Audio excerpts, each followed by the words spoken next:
So for this video I did a lot of research. I mean a lot of research. Documentaries, websites, archives, you name it. I watched them all, I read them all to make sure that this video could be as informative as possible. And I've got a whole,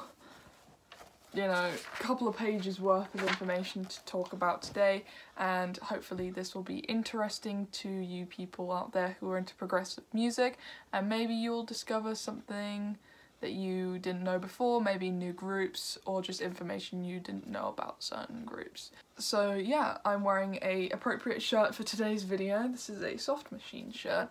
I got this shirt along with many others from a website called Old School Hooligans. They're a UK based website, a very good website as well. They do a lot of great shirts from underground bands and predominantly progressive rock or progressive bands. So if you're interested, then I will leave a link to their website in the description. This is no way sponsored, I'm just saying that this is a great website to get some great prog rock shirts. On with the video. In today's video, we will not be talking about this group here, or this group here, or this group here, but some lesser known groups in the progressive scene of music. Our video today takes place in Canterbury, in Kent. I'll put a little picture here of where it is. A very posh looking town with a lot of history and a lot of fancy looking buildings. Cathedrals. So I don't know too much about Canterbury itself. I did a little research because obviously living in the UK I know about Canterbury, and it is situated in the southeast of the country, and quite a small place, emerged very, very good bands, some very good projects, and some very talented people. So, the Canterbury scene, a lot of prog fans and even jazz music fans are familiar with, started in the late 60s into the early 70s in Canterbury, which is why it's called the Canterbury scene, and a lot of these groups all went to university in the Canterbury area. So this all kind of emerged with one particular group called the Wildflowers, and this band consisted of members Kevin Ayers, Hugh Hopper, Brian Hopper, Richard Sinclair and Robert Wyatt, some who you may or may not be familiar with. So this group played a lot of kind of more 60s-esque pop music, psychedelic-y kind of music mixed with R&B. They developed a more jazzy sound later on. So this group kind of formed more in the early 60s but developed the jazz sound later in their career. This particular band emerged, as I said, some very, very talented people, and two bands came out of this one band. Soft Machine and Caravan, two very well-known bands in the kind of progressive music world. From this band, obviously, emerged more progressive music. These groups would then eventually go on to develop some of the most avant-garde, jazzy and psychedelic music I've ever heard, and many have heard in that kind of time period, which is something that was very kind of new. Psychedelia was kind of newer to the UK at this point. Other acts to come out of this Canterbury area, Canterbury scene, include Gong, Hatfield in the North, Egg, National Health, Matching Mole and Quiet Sun, some of which you may or may not be familiar with. I know that a lot of European bands are also influenced by this particular scene, particular UK scene of prog or progressive music, because I know a lot of people don't really call this prog. Weirdly, I've seen people who don't call the Canterbury scene a progressive rock movement, but more of like a psychedelic, jazz-infused movement. But these bands are very well known within the prog rock community and are loved by the prog rock community, so I categorise them under progressive rock because they're progressive. And so a lot of these groups would fuse the pop / psychedelic rock influence of the 60s with precise intellectual complexities of jazz, which would then formulate prog really. and that became a Canterbury scene sound, you know, that sound of psychedelic pop, but with also jazz as well. Some of these groups would even include themes of folk music and blues as well. So a lot of well-known, I've only got a couple here, guitarists have played with Canterbury scene groups. Some include Andy Summers of The Police, Alan Holdsworth and Steve Hillage, who was of Gong.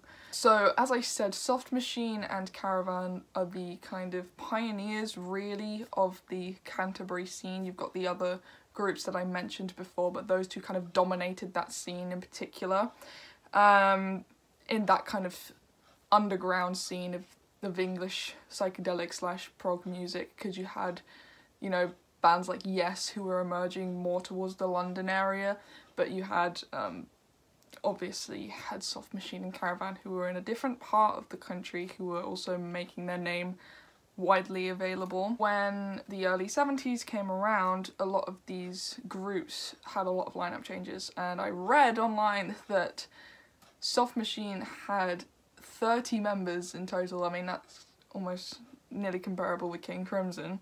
And, you know, founding members such as Kevin Ayers and Robert Wyatt all both went off to have successful solo careers, and they left Soft Machine because of the ideas that the band were coming up with weren't what they wanted out of the group, so they ended up going their own ways and ended up being relatively successful. So by the mid-70s, a lot of these groups developed less of the psychedelic side of music and poppier side, which started it out, and kind of went more with the jazz route, the free-from jazz route, which meant that there was not much lyrical output coming through in these albums. There were just more long instrumental jams, which is something I personally love, but others may have preferred, you know, the more kind of rockier and psychedelic side combined with the jazz. And, you know, these bands will include bands like Hatfield and the North and National Health, who did similar things where they just stopped outputting the lyrics and more focus went into the music itself. Caravan took a more folky output in this time as well, and as the 70s progressed, a lot of these Canterbury groups would leave behind a lot of their rockier influence and just focus on jazz and putting out long jams, as I said, long instrumentals, just a more jazzy sound, less of like a progressive rock sound and more of like a jazz band. So an example, Gong, one of the early Canterbury scene groups, maintained a psychedelic aspect throughout their music. They were probably had the longest lasting psychedelic sound out of all these Canterbury scene groups, and they lost some of their members, David Allen and Steve Hillage, and then the group after that just became again, they just turned into a jazz group, very more percussive than the other jazz inspired groups, but had a more of a percussion output than jazz, but maintained a lot of jazz in their music as well.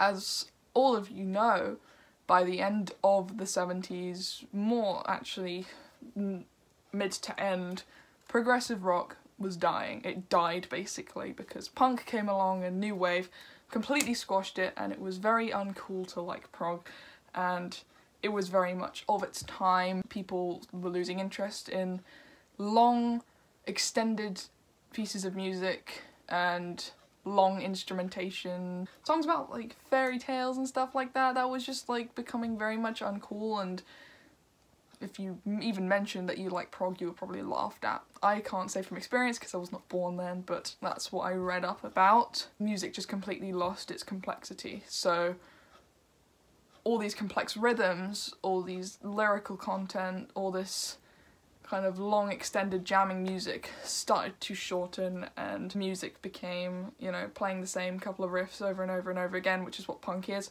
Not saying it's bad, I love punk, but that's what it became. It became a bit more watered down into a 3-minute song, probably even 2.5 minute to a 3-minute song, nothing beyond the 20-minute mark. That lasted up until and through the 80s, obviously with new wave and obviously more pop music, 80s pop music coming around. And obviously these bands had, some of them, not necessarily Canterbury scene related bands, but bands of the prog scene had to change their sound to fit in with the 80s culture itself. But that's for another video. This kind of music, with the bring back of guitar music in the 90s, meant that a lot of these Canterbury scene bands and prog bands came back and made a resurgence, and Caravan reformed in the 90s as well, and some members of Soft Machine were all performing in, you know, avant-garde jazz groups, jazz fusion bands as well. I know that a lot of these prog bands actually got back together. I know ELP got back together in the 90s as well. That's not Canterbury scene related at all, but that music came back and had a little bit more popularity than it had in the last like 15 or so years, that it had been completely wiped from the music surface. And I think that kind of concludes my video. I hope that was more informative. Do I have any of these kind of records? I do have some Canterbury scene-esque records. So I've got Third by Soft Machine, Eggs self-titled from 1970, and also In the Land of Grey and Pink by Caravan. It's not enough, I know. I'm yet to obtain more Canterbury scene records and hear more of it. I have been doing my, as I said, I did my research. I listened to a lot of these groups, listened to a lot of these solo artists who went off their own ways, and I love it. I mean, I love jazz-inspired music, which is what prog is. You know, it's taking rock and making it more complex with jazz and classical roots. That's something that I'm very much interested in and something that inspires me personally. Well, I hope you guys enjoyed this video today. Every time I do these kind of long videos of me talking for about 10 minutes, I start to lose my voice a little bit, but it's always great to put out this kind of information. Prog fans who are getting into prog and want to know a completely different side of it, you know, you've got your Rush, ELP, Genesis, Yes side of prog, but then you've also got this kind of underground scene from specifically Canterbury with bands like Soft Machine and Caravan, etc. So with this video, I hope that more people will listen to that kind of side of prog as well as listening to the bigger names of prog. So there will not be a video tomorrow, as I said, because Tuesday is my day off, but I will be writing my review for Wednesday, which will be Porn Hearts by Van der Graaf Generator, a very, very good album and a very good group. So you can all stay tuned for that. That concludes my video. I hope you guys enjoyed, and I will see you on Wednesday. Bye.